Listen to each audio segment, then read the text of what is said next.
لله رب العالمين والصلاة والسلام على حبيبه محمد وآله وأصحابه أجمعين. أعوذ بالله من الشيطان الرجيم. بسم الله الرحمن الرحيم.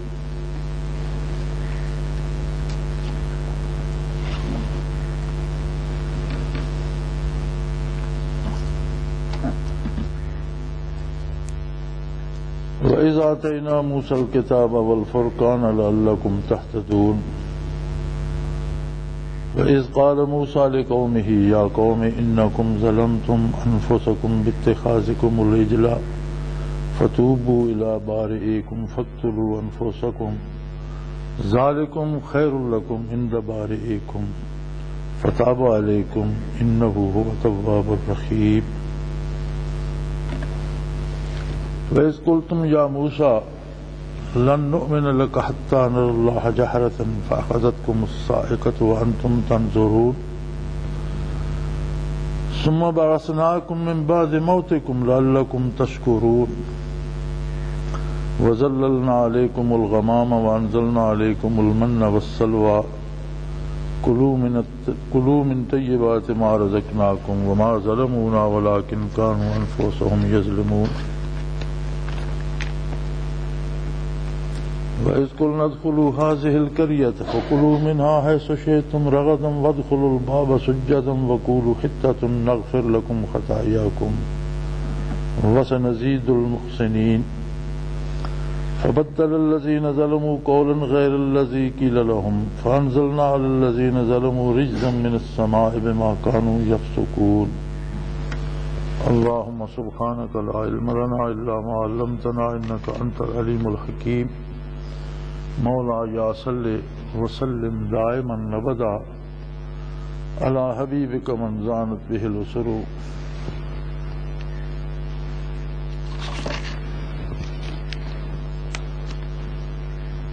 گزشتہ سے پیوستہ ہے کہ جب موسیٰ علیہ نبینا علیہ الصلوۃ والسلام طور پر تشریف لے گئے اور بعد میں قوم گوشالے کی پرستش میں مبتلا ہو گئی اور اللہ کریم فرماتے ہیں ثم عفونا عنکم من بعد ذلک، اتنے بڑے جرم کو ہم نے معاف کر دیا تاکہ تم شکر ادا کر سکو، اور موسیٰ علیہ السلام کو کتاب دی جو حق و باطل میں تفریق کرنے والی تھی تاکہ تم حق پر قائم رہو اور سیدھے راستے پر چل سکو. توبہ پر قوم مائل ہو گئی موسیٰ علیہ السلام کی توجہ اور برکت سے، لیکن توبہ اس طرح آسان نہیں تھی جس طرح امت مرحومہ پر آسان ہے. آقا نامدار صلی اللہ علیہ وسلم کا ارشاد ہے کہ گناہ سے توبہ کرنے والا ایسے پاک ہو جاتا ہے جیسے اس نے کوئی گناہ کبھی زندگی میں کیا نہ ہو. التائب من الذنب کمن لا ذنب له او کما قال رسول اللہ صلی اللہ علیہ وسلم.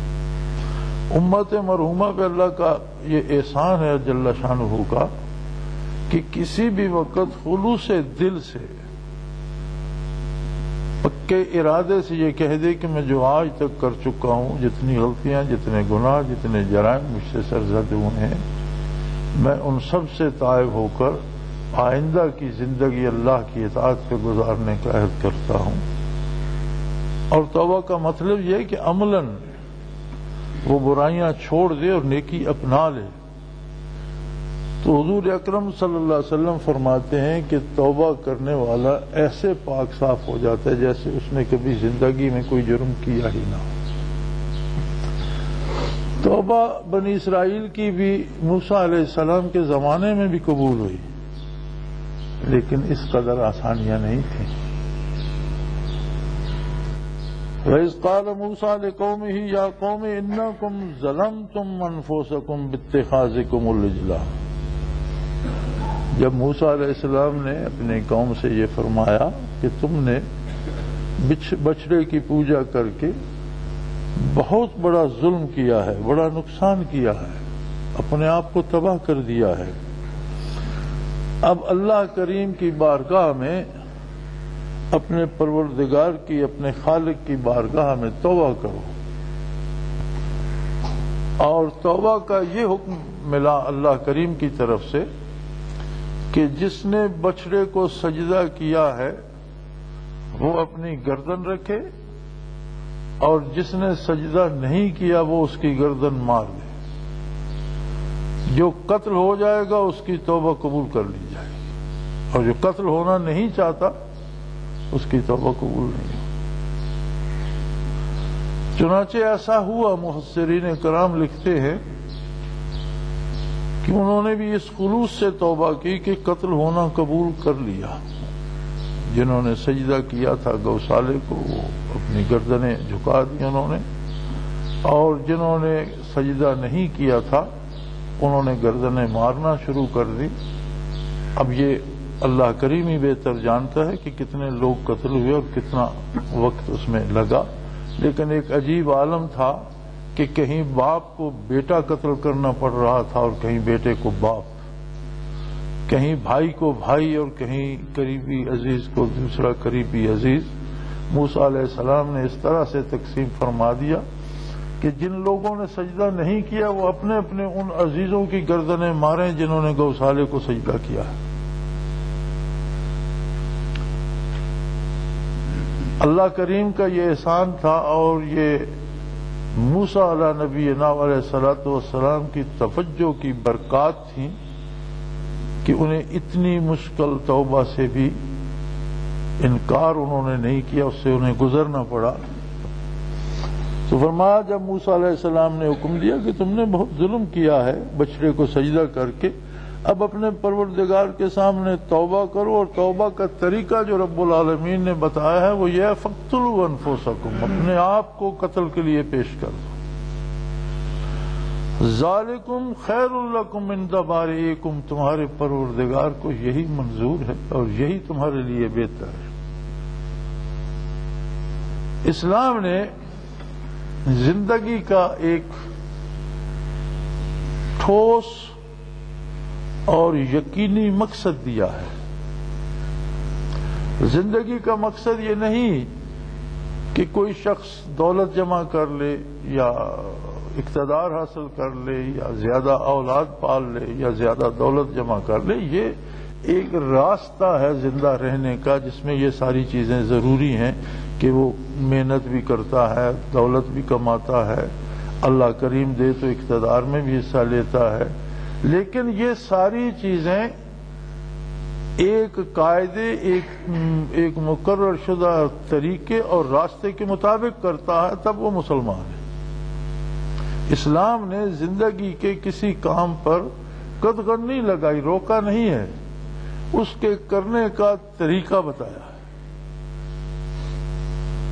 کمانے کا طریقہ ہے، خرچ کرنے کا طریقہ ہے، دوستی کا طریقہ ہے، دشمنی کا طریقہ ہے، اولاد پالنے کا ایک سلیقہ ہے، گھر بنانے کا طریقہ، دولت کمائے لیکن حلال اور جائز وسائل سے، ناجائز لینے سے بھوکا رہنا بہتر ہے۔ اس لیے کہ دولت کمانا مقصد نہیں، مقصد ہے دنیا کی امتحان گاہ سے سرخ روح ہو کر اللہ کریم کے سامنے جانا۔ اسلام نے زندگی کا مقصد دیا ہے وہ یہ ہے کہ کامیاب وہ شخص ہے جو دنیا میں زندگی گزار کر سرخ روح ہو کر رب کریم کے حضور جائے۔ اب اگر اللہ کریم اس بات پہ راضی ہے کہ تم اپنے آپ کو قتل کے لیے پیش کر دو تو مقصد اس کی بارگاہ میں سرخ روح ہو کر پہنچنا ہے، زندہ رہنا مقصد نہیں تھا۔ لہذا موسیٰ علیہ السلام نے فرمایا کہ اپنے آپ کو قتل کے لیے پیش کر دو، یہی بہتر ہے کہ اللہ کو یہ پسند ہے اور اسی میں تمہاری بہتری ہے۔ زندگی کو ایک دن ختم ہونا ہے، زندگی موت کی امانت ہے۔ حضرت علی کرم اللہ وجہ الکریم کا قول ہے، فرماتے ہیں کہ جس طرح رزق بندے کو تلاش کرتا ہے جہاں وہ جائے اس کا نصیبہ اسے ملتا ہے، اس طرح موت زندگی کی حفاظت کرتی ہے اور اپنے وقت پہ آتی ہے۔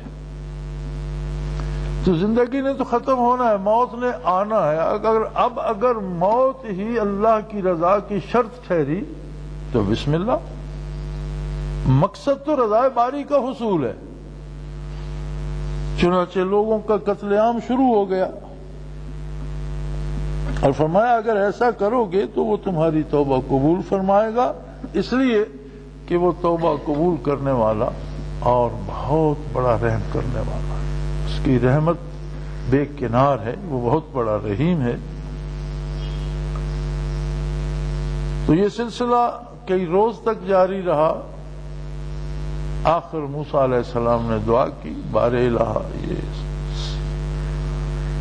60 لاکھ جو لوگ تھے، 6 لاکھ میں یہ آدمی پچھلے جمعے تو میں نے بتایا تھا، تو اب یہ کب تک قتل ہوتے رہیں گے؟ جب انہوں نے مان لیا ہے تو کریم ہے، تجھے کیا ضرورت ہے کہ یہ مارے جائیں، اور یہ تیری مخلوق ہے، ان کو تو زندگیاں عزیز ہیں، تو کرم فرما۔ چنانچہ ان کی دعا کی قبولیت میں ارشاد ہوا کہ جو قتل ہو چکے ہیں ان کو شہادت کا درجہ دوں گا، اور جو قتل نہیں ہوئے ان کی بغیر قتل ہوئے توبہ قبول فرماتا ہوں۔ اعمال میں جو درجات یا ثواب جسے آپ کہتے ہیں یا اجر جو ہوتا ہے، وہ ہوتا ہے قلبی خلوص کے مطابق۔ ایک شخص ایک کام کرتا ہے لیکن اس کے دل میں یہ ہے کہ لوگ مجھے نیک کہیں، لوگ مجھے پارسا کہیں، یا کوئی اور دنیاوی کسی نفع کا حصول ہے کہ میں یہ کام کروں گا یا اتنی عبادت کروں گا یا اتنی تسبیحات پڑھوں گا تو مجھے یہ دنیاوی فائدہ ہوگا، تو وہ ساری ریاکاری شمار ہوگی۔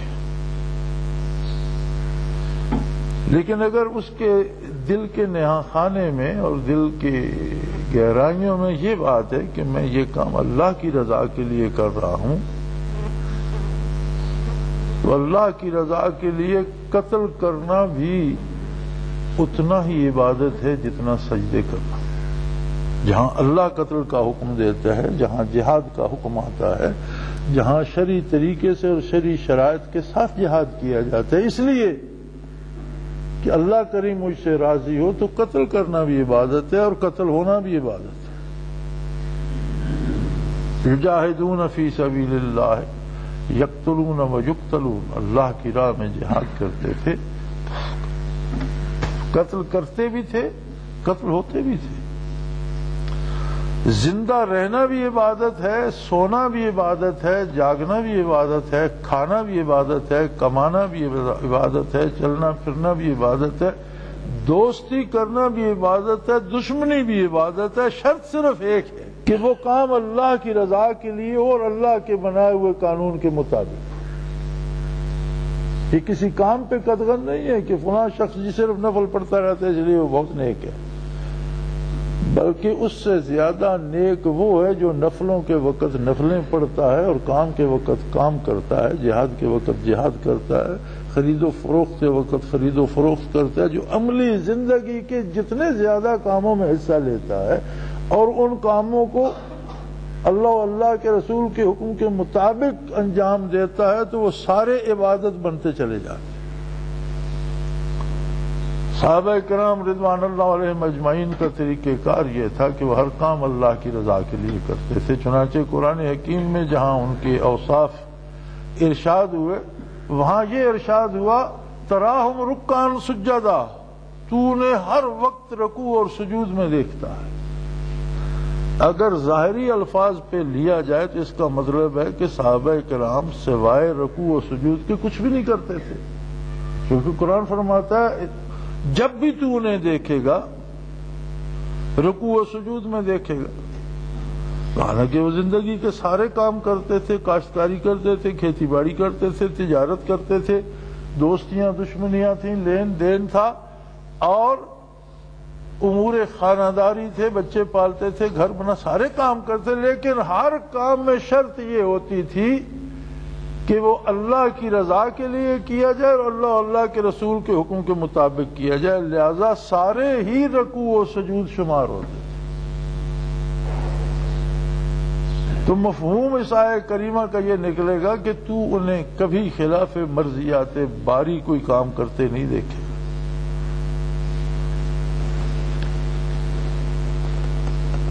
فتاب علیکم انہ هو التواب الرحیم، وہ تمہاری توبہ قبول فرمائے گا، اس لیے کہ توبہ قبول فرمانا اس کی شان کو زیبا ہے اور وہ رحم کرنے والا ہے. اب جب تم پر اتنی رحمت فرمائی اور وہ مشکل جس سے تم گزرے جو گزرا اسے شہادت کا مرتبہ عظیم دے دیا، جو بچ گئے ان کی زندگی معاف کر دی، تمہارا کردار یہ تھا کہ تم پھر موسیٰ علیہ السلام سے کہنے لگے کہ جی آپ فرماتے ہیں کہ وحی آتی ہے اور مجھے اللہ کی طرف سے حکم ملتے ہیں، احکام ملتے ہیں، پر آپ ہی سنتے ہیں، ہم نے تو نہیں سنا کہ آپ کو اللہ کریم کہہ رہا ہے. اب ہم کیا کریں، ہمیں وہ یقین کیسے نصیب ہو؟ پھر جب آپس میں ملے اور ماحول بدلا تو پھر بات بدل گئی. اور یہ طریقہ ہوتا ہے کہ انسان جس محفل میں رہتا ہے اس کے اثرات قبول کرتا ہے. ہم جب ابتداءً اللہ کیا کرتے تھے حضرت رحمۃ اللہ علیہ کی خدمت میں، لطائف سیکھا کرتے تھے، تو حضرت فرمایا کرتے تھے کہ نماز تو با جماعت پڑھو لیکن جماعت کے بعد الگ ہو جایا کرو، سنتیں نوافل اپنے الگ پڑھا کرو یا گھر جا کر پڑھ لیا کرو. زیادہ دیر نمازیوں میں بھی نہ رہو. کیسے کیسے لوگ ہیں، ان کی کیا کیا سوچ اور فکر ہے، ان کا کیا کیا کردار ہے، اس ساری چیز کا پرتاؤ پڑے گا اور تم مبتدی ہو، شاید برداشت نہ کر سکو، شاید ان لوگوں میں رہنے کی وجہ سے تم بھٹک جاؤ.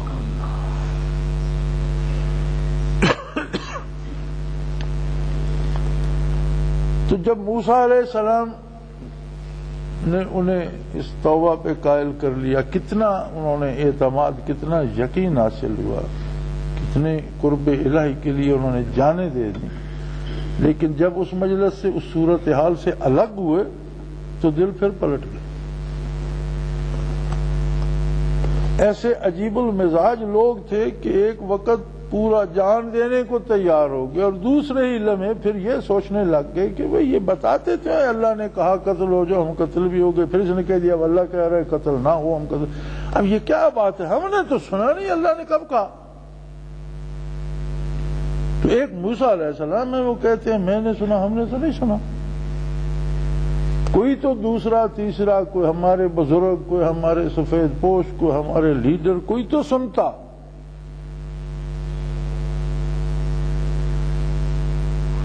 چنانچہ موسیٰ علیہ السلام نے اللہ کریم سے دعا کی اور ان کے منتخب افراد جو انہوں نے چنے کہ یہ بھی آپ کے ساتھ جائے طور پر اور یہ آ کر ہمیں بتائیں کہ واقعی اللہ کلام فرما رہا تھا اور ہم نے بھی سنا، کوئی بات بنے تو صحیح. اب جب وہ گئے اللہ نے اپنا کرم فرمایا. اب دیکھو یہ کتنا احسان ہے اللہ کا کہ جو ارشاد ذات باری، ذاتی کلام صرف نبی سن سکتا ہے. نبی میں وہ درجہ پاکیزگی اور طہارت اور لطافت ہوتا ہے کہ وہ وحی کو سنے. اللہ نے انہیں بھی سنوا دیا. لیکن کیسے بد نصیب تھے. ایک شخص کاتب وحی ہوتا تھا، نبی علیہ الصلوۃ والسلام کی خدمت عالی. جب آیہ کریمہ انسانی تخلیق کے متعلق نازل ہوئی، جس میں ہے کہ ہم نے قطرے سے گوشت کا لوتھڑا بنایا، پھر اس میں ہڈیاں پیدا کی، پھر اس پر کھال چڑھائی، پھر اس میں روح ڈالی، اور آخر میں آتا ہے فتبارک اللہ احسن الخالقین. تو حضور اسے کتابت کروا رہے تھے. جب یہ آخری آیت آپ نے کتابت کروائی، آخری الفاظ حضور نے فرمایا کہ یہ لکھو فتبارک اللہ احسن الخالقین. تو وہ چونکہ پرتو جمال نبوی میں تھا، کاتب وحی تھا، اس قرب نبوت سے اور اس قدر اسے وہ حاصل ہو گیا کمال کہ جب وہی حضور علیہ الصلوۃ والسلام کے قلب اثر پہ وارد ہوئی اور مکمل ہو گئی تو اس کے قلب کو اتنا قرب تھا کہ وہ اس کے قلب میں بھی بات آ گئی حضور کے قلب اثر سے کہ آگے یہ آنا چاہیے فتبارک اللہ احسن الخالقین۔ اب یہ انتہائی قرب کی اور فخر کی بات تھی، لیکن وہ اس بات سے پھر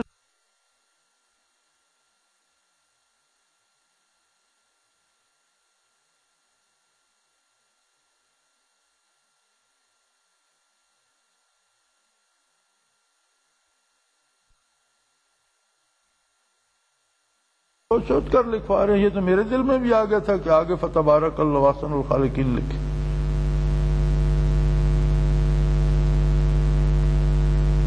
زندگی بھی کیا عجیب تماشا ہے، اور بھٹکنے کے لیے قدم قدم پر کتنے حسین جال ہیں۔ یہ انتہائی قرب نبوی تھا، اس کے قلب کی طرف حضور کے قلب اطہر کی بھرپور توجہ تھی کہ جب وہی مکمل ہو گئی، وہی تو اس نے نہیں سنی، جب وہی مکمل ہو گئی تو جو بات قلب اطہر میں تھی اس کے قلب میں بھی منتقل ہو گئی۔ اگر ایمان پہ رہتا تو شاید اپنی اس صفت میں امت میں منفرد شخص گنا جاتا، لیکن وہ اس بات سے مرتد ہو گیا کہ یہ بات تو میرے دل میں بھی آ گئی۔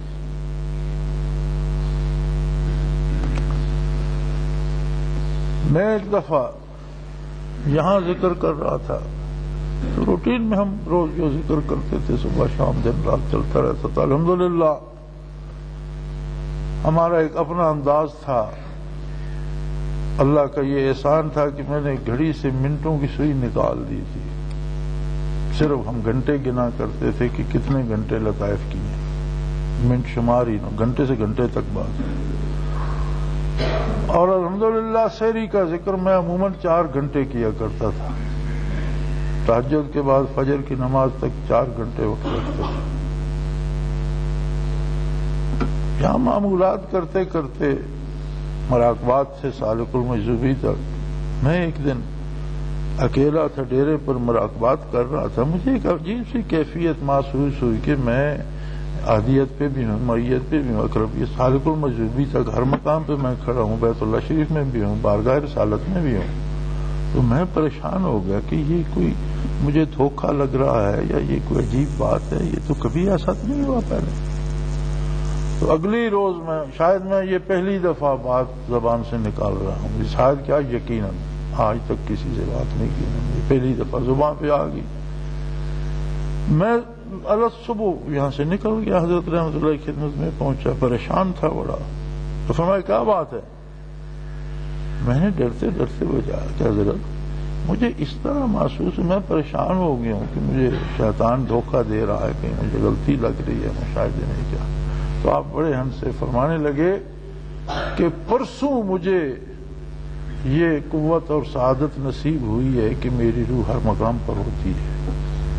یار تم نے دیر ہی نہیں کی، فوراً تمہاری طرف ٹرانسفر منتقل ہو گئی۔ تو کام میں جو دل کی گہرائی اور خلوص ہوتا ہے اس کے مطابق اجر ملتا ہے۔ ایک ہی کام 100 آدمی کرتے ہیں اور 100 کی کیفیت اپنی اپنی ہوتی ہے، اور اسی کام کا اجر 100 بندے کو مختلف ملتا ہے، جتنی جتنی اس کے قلب میں وہ گہرائی یا جتنا قلبی رابطہ ہے اتنا اتنا ملتا ہے۔ اب اس میں میں اکیلا تو نہیں تھا، میرے ساتھ تو ہزاروں لوگ تھے جو یہی معمول روزانہ کرتے تھے، مجھ سے زیادہ اچھے نیک، لیکن اللہ کا احسان۔ اور اگر یہ کیفیت الٹ جائے، اب آدمی یہی سوچ سکتے ہے کہ یار یہ تو کوئی افسانہ ہی ہے، یہ تو کچھ سمجھ میں آنے والی بات نہیں، تو ساری بات گئی۔ اب اتنے کرم کے بعد پھر انہوں نے یہ سوچا یار عجیب بات ہے کہ ایک بندہ ہے وہ آ کر یہ کہہ دیتا ہے کہ اللہ نے یہ حکم دیا، اور ہم لاکھوں جو ہیں ہمیں ماننا پڑتا ہے، یہ کوئی بات تو نہیں ہوئی نا، آخر ہمارا بھی اللہ ہے، ہم بھی انسان ہیں، موسیٰ علیہ السلام بھی ہمارے جیسے انسان ہیں، ہمیں بھی سننا چاہیے۔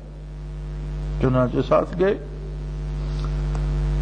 طور پر ساتھ گئے موسیٰ علیہ السلام کے، ہم رکاب ہوئے، وہاں پہنچے، کچھ باتیں سنائی دیں، جب سنی تو کہنے لگے یا موسیٰ کیا خبر یہ آواز کس کی ہے؟ آواز تو ہم نے سنی لیکن پتہ نہیں کس کی ہے، ہو سکتا ہے شیطان کہہ رہا ہو سکتا ہے کوئی جن کہہ رہا ہو، نظر نہیں آ رہا۔ تو لن نؤمن لک حتی نری اللہ جہرۃ، جب تک ہمیں اللہ سامنے آ کے نہیں سنائے گا ہم اب آپ کی بات ماننے والے نہیں۔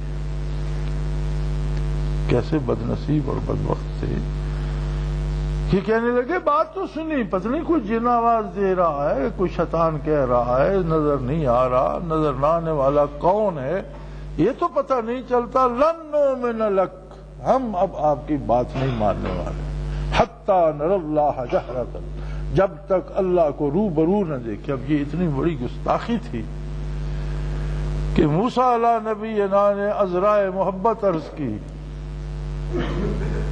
کہ یا اللہ میرا دل چاہتا ہے میں تیرا جمال دیکھوں اپنی آنکھوں سے۔ فرمایا موسیٰ لن ترانی، اس دنیا میں اس دنیاوی نگاہ سے آپ نہیں دیکھ سکتے، آخرت میں ہر مومن کو دیدار ہوگا، اس لیے کہ وہ عالم بدل جائے گا، نگاہ بدل جائے گی۔ وَكَشَفْنَا عَنْكَ غِطَاءَكَ فَبَصَرُكَ الْيَوْمَ حَدِيدٌ، تمہاری پردے حجابات ہٹا دیے گئے اور تمہاری نگاہ کو فولادی بنا دیا گیا، مضبوط کر دیا گیا۔ تو یہاں تو وہ عالم نہیں، عالم دنیا ہے۔ فَمُوسَىٰ لَن تَرَانِي وَلَٰكِنِ انظُرْ إِلَى الْجَبَلِ، آپ اس پار جو پہاڑ ہے، موسیٰ علیہ السلام اس پہاڑ میں درمیان میں بہت بڑی وادی ہے، اس پار جو پہاڑ ہے اس پر نگاہ کیجئے اور اس کا حشر دیکھیے۔ فلما تجلی ربہ للجبل جعلہ دکا، تو ذرا سی تجلی باری اس پہاڑ پہ پڑی اور وہ ٹکڑے ٹکڑے ہو گیا۔ وخر موسیٰ صعقا، موسیٰ علیہ السلام جہاں اپنی جگہ کھڑے تھے بے ہوش ہو گئے۔ اور یہ اولی العزم رسول تھے اور یہ معاشمہ عام آدمی سے انہوں نے ہجرت کی۔ مفسرین کرام فرماتے ہیں کہ اس بات کی تصدیق نہیں ہو سکی کہ ان پر ویسے بجلی گری یا اللہ نے کوئی ذرہ تجلی ذاتی کا ظاہر کر دیا۔ فَأَخَذَتْكُمُ الصَّاعِقَةُ وَأَنْتُمْ تَنظُرُونَ، تم پر یکا یک ایک بجلی سی لپکی اور تم دیکھتے رہ گئے، سارے مر گئے۔ وہ تو برداشت کر ہی نہیں سکتے تھے، جو چیز وہ مانگ رہے تھے اس کی ان میں استعداد ہی نہیں تھی، اور گستاخی تھی بہت بڑی کہ اللہ کے نبی پر اعتماد نہیں اور تمہیں اعتماد ہے۔ آج بھی ہمارے دیہاتی بھائیوں میں اور جاہلوں میں ایک جملہ زبان زد عام ہے کہ جی یہ تو جہان سامنے ہے، اب آخرت کا کس کو خبر کیا ہے۔ یہ وہی بات ہے بنی اسرائیل والی کہ کیا خبر کون کہہ رہا، سب خبر ہے۔ جب محمد الرسول اللہ صلی اللہ علیہ وسلم نے بتا دیا تو کوئی اس میں شک و شبہ کی گنجائش نہیں ہے، سب خبر ہے، ہر بندے کو خبر ہے کہ میرا آخرت میں حساب ہوگا، قبر میں سوال و جواب ہوگا۔ جو محمد الرسول اللہ صلی اللہ علیہ وسلم نے بتا دیا، اگر ہمیں اللہ توفیق دے اور ہم آخرت دیکھ بھی لیں تو ہمیں غلطی لگ سکتی ہے، جو آقا صلی اللہ علیہ وسلم نے بتایا اس میں کوئی غلطی نہیں، اس میں کوئی شک و شبہ نہیں۔ ہم اگر دیکھ بھی لیں تو ہو سکتا ہے ہم اور دیکھیں اور سمجھیں، یہ تو سامنے کی بات ہے۔ ہم نکلتے ہیں، ہم سمجھتے ہیں وہاں کوئی جھاڑی ہے، آگے جاتے ہیں تو وہ جانور ہوتا ہے۔ ہماری نظروں کو تو یہاں سامنے بھی دھوکہ لگتا ہے کہ تھوڑے سے فاصلے پہ ہم کہتے ہیں کوئی جھاڑی ہے، قریب جاتے ہیں تو وہ تو جانور ہوتا ہے۔ ہم اگر دیکھ بھی لیں گے تو کیا ہوگا، لیکن جس کی نظر نہ بہکتی ہے نہ دھوکہ کھاتی ہے، صلی اللہ علیہ وسلم، ما زاغ البصر وما طغى، نگاہ اقدس نہ حد سے بڑھتی ہے نہ بہکتی ہے نہ بھٹکتی ہے۔ جو آپ صلی اللہ علیہ وسلم نے دیکھا، جو آپ صلی اللہ علیہ وسلم نے بتایا، وہ یقینی ہے، صحیح ہے، سب پتہ ہے۔ چنانچہ جب یہ تباہ ہو گئے تو موسیٰ علیہ السلام نے پھر دعا کی کہ یا اللہ تو اس قوم کو تو جانتا ہے، یہ تو جو میرے پلے پڑ گئی، یہ تو بڑے بدبخت لوگ ہیں، اب یہ اس تیرے غضب کو میری طرف منتقل کہہ دیں گے۔ موسیٰ علیہ السلام نے اللہ کی بات تو سنوا نہ سکے، سب کو قتل کر دیا۔ یہ ایسے جاہل ہیں کہ جب میں یہ کہوں گا کہ وہ اس وجہ سے اپنی گستاخی سے ہلاک ہوئے تو یا اللہ یہ سارے مجھے الزام کریں گے کہ بھائی اللہ گئے تھے کہ اللہ کی بات تو میں سنوا دوں گا، سنوا تو سکے نہیں، بندے مروا دیے۔ فرمایا ثم بعثناکم من بعد موتکم، اللہ فرماتا ہے میں نے تمہیں اس موت کے بعد پھر زندگی دی، پھر سب کو زندہ کر دیا، لعلکم تشکرون، تاکہ تم موت سے گزر کر پھر دوبارہ زندگی پا کر پھر تو شکر ادا کر سکو۔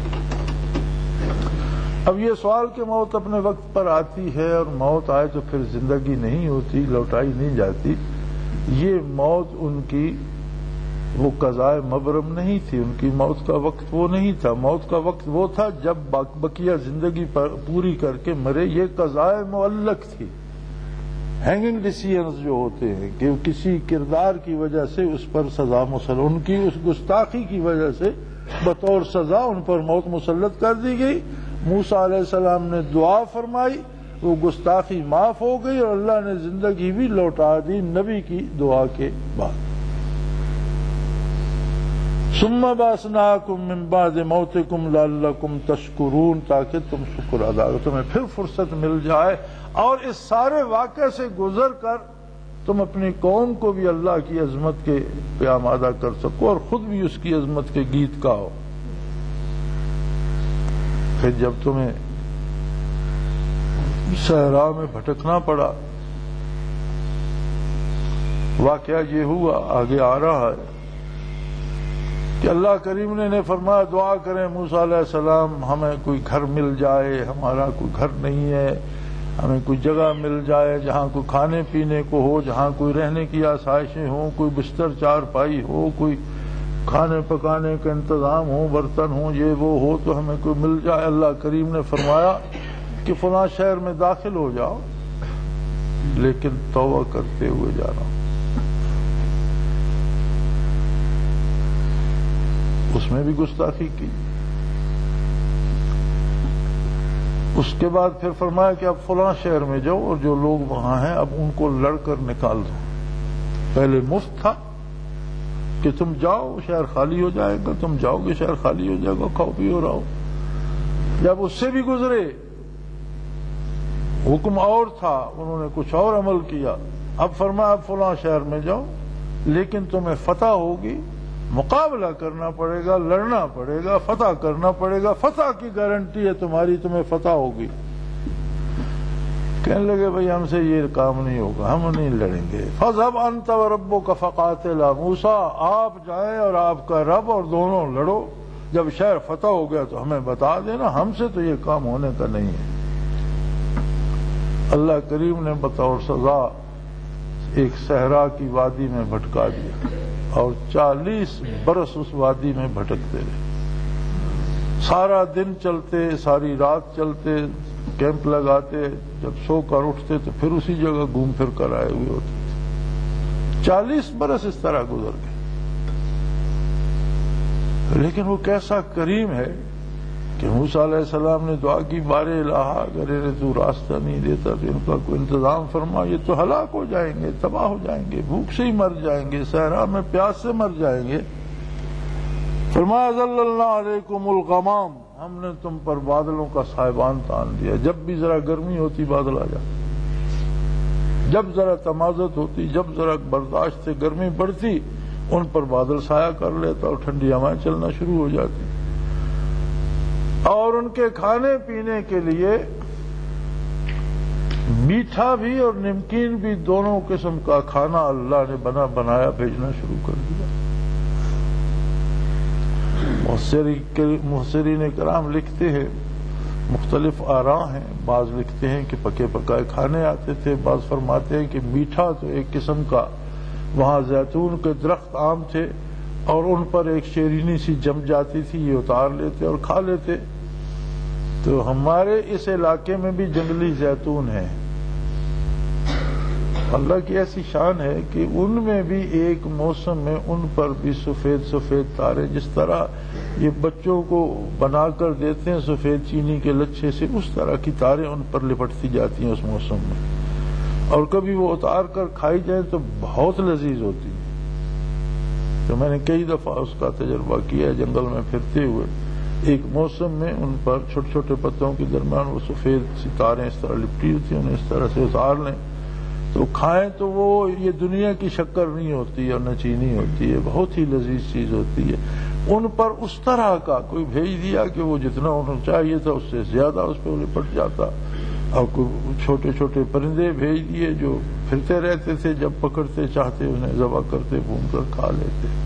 ایک رائے یہ ہے کہ میٹھا بھی نمکین بھی دونوں طرح کے کھانے ہوتے ہیں, انہیں پکے پکائے مل جاتے تھے. بہرحال قرآن حکیم نے فرمایا وَأَنزَلْنَا عَلَيْكُمُ الْمَنَّ وَالسَّلْوَىٰ, ہم نے تمہیں میٹھا کھانا بھی نمکین کھانا بھی تم پر نازل کر دیا. کُلُوا مِن طَیِّبَاتِ مَا رَزَقْنَاکُمْ, کھاؤ پاکیزہ نعمتیں جو ہم نے تمہارے لیے رزق کر دی ہیں.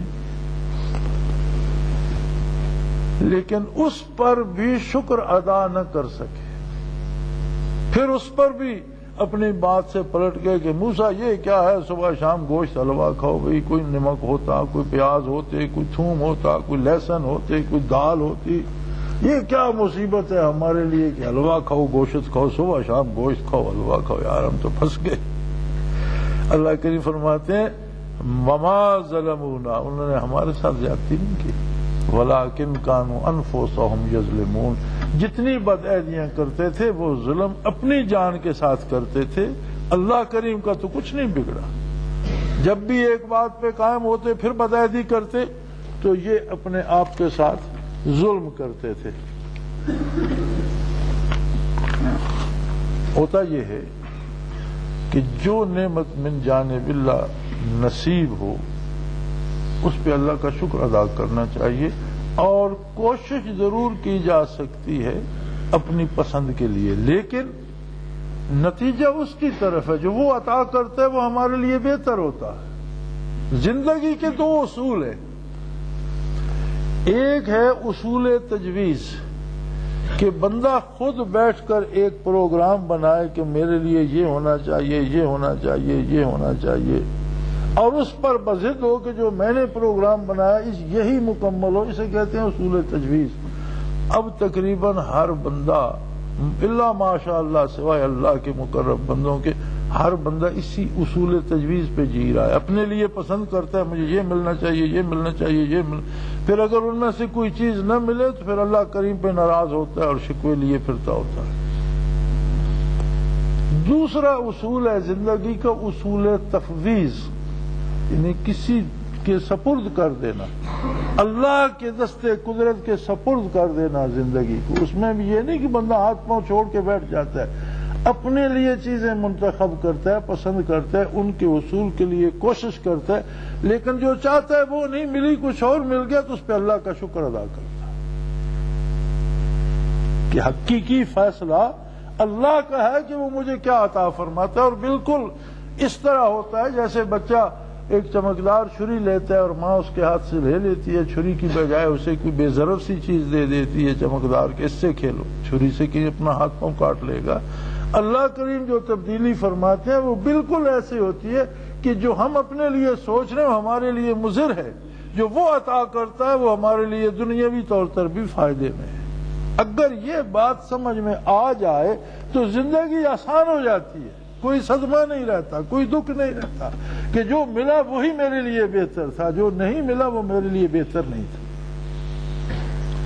تو یہ اصول تفویض ہے جس پہ اسلام اصرار کرتا ہے کہ کوشش کرو, روزی پیدا کرنے کے لیے کوشش کرو, حلال کمانے کے لیے کوشش کرو, اچھا گھر بناؤ, اچھی گاڑی رکھو, لیکن اگر رزق تمہاری کوشش سے زیادہ نہیں ہوتا, کم ملتا ہے, تو تمہاری بہتری اسی میں شاید رزق فراواں ہو جائے اور ایمان نہ رہے.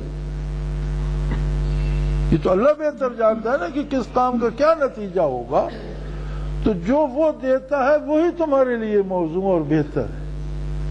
اور اگر اس طرز حیات کو اصول تفویض کو اپنا لیا جائے تو زندگی میں کوئی مسئلہ باقی نہیں رہتا. اور آج ہر گھر میں ہر فرد جو پریشان ہے اپنی تجویز پر پریشان ہے کہ میں نے ایسا سوچا تھا, ایسا کیوں نہیں ہوا. ساری لڑائی کی بنیاد یہ ہے, سارے جھگڑوں کی بنیاد یہ, اور ساری پریشانیوں کی بنیاد یہ ہے. تو فرمایا جب یہ بدعہدی کرتے تھے اور اپنی تجویز پہ اڑ جاتے تھے تو اللہ کا تو کچھ نہیں بگڑتا تھا، لیکن انہیں سزائیں ملتی تھیں اور قرب الہی کے مناظر سے راندے جاتے تھے۔ اسی طرح جب انہیں ہم نے حکم دیا وَإِذْ قُلْنَا ادْخُلُوا هَٰذِهِ الْقَرْيَةَ فَكُلُوا مِنْهَا حَيْثُ شِئْتُمْ رَغَدًا، ہم نے انہیں کہا کہ چلو اب تمہاری یہ قید معاف کرتے ہیں، فلاں شہر میں داخل ہو جاؤ، کوئی تمہیں روکے گا نہیں، اور شہر بھرا ہوا ہے، تم جاؤ گے وہ خالی کر دیں گے، اور جو کچھ ہے شہر میں وہ تم پر حلال ہے، شہر میں داخل ہو جاؤ۔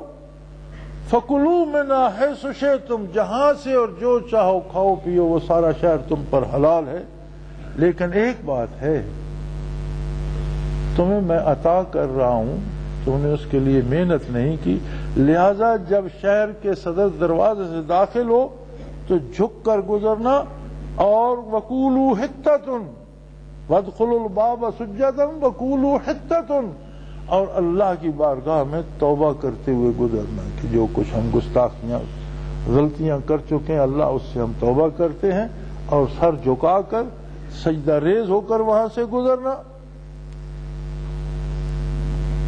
تو کیا ہوگا، تمہیں دنیاوی نعمتیں بھی مل جائیں گی، گھر بھی مل جائے گا، کھانا پینا مل جائے گا، شہر مل جائے گا، اور اس کے ساتھ نغفر لکم خطایاکم، میں تمہاری ساری خطائیں معاف کر دوں گا، وسنزید المحسنین، اور جس میں جتنا احسان اور خلوص ہوگا اسے اتنے زیادہ انعامات بھی دوں گا۔ اب کیا ہوا، جب شہر کے دروازے پہ پہنچے تو بجائے اس کے سجدہ کرتے اکڑ گئے، اور بجائے اس کے کہ توبہ توبہ کہتے روٹی روٹی کرتے ہوئے شہر میں داخل۔ فَبَدَّلَ الَّذِينَ ظَلَمُوا قَوْلًا غَيْرَ الَّذِي قِيلَ لَهُمْ، کہا گیا تھا کہو حِطَّةٌ، حِطَّہ سے مراد ہے توبہ، وہ کہنے لگے ہنتاتن، ہنتا ہنتا ان کی زبان میں مراد تھا روٹی سے، غذا سے، کھانے سے۔ اللہ نے کہا کہ جب گزرو سر جھکا کے سجدہ ریز ہو کر اور توبہ توبہ کرتے ہوئے دروازے سے گزرو، تمہارے سارے گناہ معاف کر دوں گا، اور جس میں زیادہ خلوص ہوگا اس کو اور زیادہ انعامات بھی دوں گا۔ لیکن ایسے عجیب لوگ تھے، فبدل الذین ظلموا، ظالموں نے تبدیل کر دیا وہ قول جو انہیں کہا گیا تھا، وہ حطتن کی بجائے ہنتاتن کہنے لگے اور اکڑ گئے، روٹی روٹی، کھانا کھانا۔ جب یہ حرکت کی فرمایا فانزلنا علی الذین ظلموا رجزا من السماء بما كانوا يفسقون، جب انہوں نے یہ حرکت کی تو ہم نے ان پر بطور عذاب طاعون نازل کر دیا آسمان سے، اور چوہوں کی طرح گر گر کر تڑپنے لگے اور مرنے لگے۔ یہ سزا تھی ان کی بدکاریوں کی اور نافرمانیوں کی، بما كانوا یفسقون، فسق ہوتا ہے نافرمانی، گناہ۔ ایک محاورہ ہے اور بھی جو آج کل زبان زد عام ہے، بلکہ مجھ سے اگلے دن انٹرویو میں صحافیوں نے بھی یہ پوچھا کہ یہ عام اب یہ رویہ ہو گیا کہ اللہ کی رحمت بہت وسیع اور وہ معاف کر دے گا، عمل کی کیا ضرورت ہے؟ بات تو صحیح ہے کہ وہ بغیر عمل کے بھی معاف کر دے تو اسے کون روک سکتا ہے، یا اس کی رحمت کب کم پڑتی ہے؟ لیکن عمل کی ضرورت اس لیے نہیں کہ وہ ضرور بخش دے، عمل کی ضرورت اس لیے ہے کہ اس کے حکم سے انکار نہ ہو جائے، فسق نہ ہو جائے، کیونکہ فسق پر بھی عذاب کا نزول قرآن میں موجود ہے۔ ان پر اس لیے آسمان سے عذاب نازل کر دیا بما كانوا یفسقون، کہ وہ نافرمانی کرتے تھے۔ اب اللہ کریم ایک کام کرنے کا حکم دیتے، آپ کہتے ہیں میں نہیں کرتا ہوں، اللہ کریم ہے، اللہ تو کریم ہے، لیکن جب تم انکار کر رہے ہو تو وہ جبار اور قہار بھی ہے، وہ عذاب دینے والا بھی ہے، سزا دینے والا بھی ہے، یہ بھی اسی کی شان کو لائق ہے، وہ انصاف کرنے والا بھی ہے۔ اگر انصاف پہ بات آ گئی تو کہاں جاؤ گے؟ تو یہ چھوٹی چھوٹی چیزیں جو ہم میں بطور مثال پھیل رہی ہیں اور ان پر عمل ہو رہا، اس کی بنیادی وجہ یہ ہے کہ ہمارا قلبی تعلق رسول اللہ صلی اللہ علیہ وسلم سے وہ نہیں رہا جو ہونا چاہیے۔ آپ اندازہ کیجئے، ایک شخص کو اس کا والد کہتا ہے کہ بھئی یہ کام کرو، نہیں کرتا، دونوں میں تعلقات کی صورت کیا ہو؟ معمولی سی بات ہے، ایک دیہاتی کو اس کا والد کہتے ہیں کہ یہ بھیڑیں چرانے کے لیے لے جاؤ، انکار نہیں کرتا، لیکن بھیڑیں لے کے نہیں جاتا، وہ سارا دن وہیں دھوپ پہ کھڑی رہتی ہیں، وہ کھیلتا رہتا ہے، کتنا پیار ہوگا دونوں میں۔ تو والد کی حیثیت کیا ہے؟ ہم بھی انسان ہیں، والد بھی انسان ہے، ایک احترام اسے شریعت نے دیا ہے، والد ہونے کے ایک بزرگی دی ہے، کہاں خالق اور کہاں مخلوق، کہاں محمد الرسول اللہ اور کہاں ایک عام والد۔ اللہ حکم دے رہا ہے، اللہ کا نبی حکم دے رہا ہے، آپ کہتے ہو مانتے انکار نہیں کرتے لیکن وہ کام نہیں کرتے، وہ جو خود معاف کر دے، اس کا مطلب ہے آپ سمجھتے ہیں کہ اللہ گھبرا کر معاف کر دے گا کہ جائے گا کہاں؟ اگر عمل نہیں ہو سکا تو اتنی تکلیف تو کرو کہ یا اللہ میں نے غلطی کی، میں آئندہ نہیں کروں گا، مجھے توفیق دے، میں تیری اطاعت کروں۔ اور یہ بھی نہیں اسی بات پہ ہو کہ جی ہمیں کیا، ہم سے یہ نہیں ہوتی مصیبت، کون کرے، خدا خود بخش دے گا، بخش دے اسے کون روک سکتا ہے؟ اور ہم تو یہ دعا کرتے ہیں کہ کافر کے لیے تو دعا کرنے کی اجازت نہیں، جو کفر پہ مرتا ہے اسے تو بخشا جائے گا نہیں، ہم تو کہتے ہیں کہ جو ادنا سے ادنا مسلمان ہے بارحال سب کو بخش دے، اس لیے کہ اس نے میرا آپ کا کسی کا چھین کر دوسرے کو نہیں دے، اس نے اپنے بارگاہ سے دینا ہے، سب کو دے، سب کو زیادہ دے، سب کو معاف کرے، لیکن کچھ حدود و قیود، کچھ ضابطے اور قاعدے بھی ہوتے ہیں۔ اب نافرمانی پہ بخشش کا امکان جو ہے، یہ کوئی بات بنتی نہیں کہ بندہ نافرمانی پہ کمر بستہ ہو جائے، غلطی سے ہو جانا الگ بات ہے، کفِ افسوس ملنا ایک سعادت ہے۔ بعض اوقات بعض گناہ بھی درجات بڑھا دیتے ہیں کہ غلطی سے گناہ ہو گیا، اس بندے نے اتنی توبہ کی کہ اللہ نے رحم کر دیا۔ ایک واقعہ حضرت امیر معاویہ رضی اللہ تعالی عنہ کا، ان کے احوال میں ملتا ہے کہ کسی نے دروازہ کھٹکھٹایا کہ اٹھو، تو بڑے حیران ہوئے کہ کس کو ضرورت ہوئی دروازہ کھٹکھٹانے کی؟ انہوں نے پوچھ لیا کون دروازہ کھٹکھٹا رہا ہے؟ اس نے کہا میں ابلیس ہوں۔ بے ایمان، تو میرا دروازہ کیوں کھٹکھٹا؟ اس نے کہا نماز کا وقت جا رہا ہے اور جماعت سے رہ جاؤ۔ انہوں نے فرمایا تجھے کب سے نماز کی فکر ہونے لگی بے دین، تو لوگوں کو نماز سے روکنے والا ہے۔ اس نے کہا ایک دن میں نے آپ کو بھی دیکھا تھا، آپ کی فجر کی نماز جو ہے وہ با جماعت رہ گئی تھی، چونکہ آپ رات دیر تک جاگتے رہے اور فجر دیر سے اٹھے اور جماعت ہو چکی تھی، آپ نے الگ سے نماز پڑھی اور آپ اتنا روئے کہ میں سمجھا یہ تو برسوں کی با جماعت نمازوں کا ثواب لے جائے گا جتنا یہ رو رہا ہے اللہ کی بارگاہ۔ آج پھر وہی صورتحال ہونی تھی، آپ سحری کے وقت تو سوئے، ساری رات کام کرتے رہے، آپ نے جماعت سے آپ نے پھر رونا، میں نے کہا اسے جگا دو، اپنے جماعت کا ثواب لے لے، اتنا زیادہ تو نہ لے۔ وہ بھی اللہ کے بندے تھے کہ جن سے شیطان بھی گھبراتا تھا۔ ہمارے پاس بڑا آسان سا بہانہ ہے، جی کیا کریں جی ابلیس میں، کہ بھئی ابلیس نے تو ہمیں اتنی شرم نہیں آتی کہ شیطان اپنے کام سے باز نہیں آتا، ہم اپنا کام کیوں چھوڑیں؟ ہم شیطان سے بھی گئے گزرے کہ وہ اپنی حرکات سے باز نہیں آتا، ہم اپنا کام کیوں مسلمان کا تو یہ مقام ہے کہ اللہ اور اللہ کے رسول سے اس کا ایسا رابطہ ہو کہ جہاں جائے وہاں شیطان پریشان ہو جائے کہ یہ شخص یہاں کہاں آ گیا، یہاں تو کچھ کاروبار چل رہا تھا، یہاں بھی پریشان کرنے آ گیا۔ شیطان ہمیں پریشان کیوں کرے، ہم شیطان کو پریشان کر کے کیوں نہ رکھتے؟ مومن کی شان یہی ہے، کردار کے اعتبار سے، گفتار کے اعتبار سے، آباب اور محفل کے اعتبار سے ایسا ثابت ہو کہ شیطان کو پریشان کر دے۔ اور نافرمانی نزول عذاب کا سبب بن جاتی ہے۔ یہاں اللہ نے یہی رجز من السماء بما كانوا يفسقون، وہ نافرمانیاں کرتے تھے، کافر نہیں تھے، ہوئے تھے، انکار نہیں کرتے تھے، عمل نہیں کرتے تھے، اس لیے ان پر عذاب نازل کیا گیا۔ وآخر دعوانا ان الحمد للہ رب العالمین۔ جناب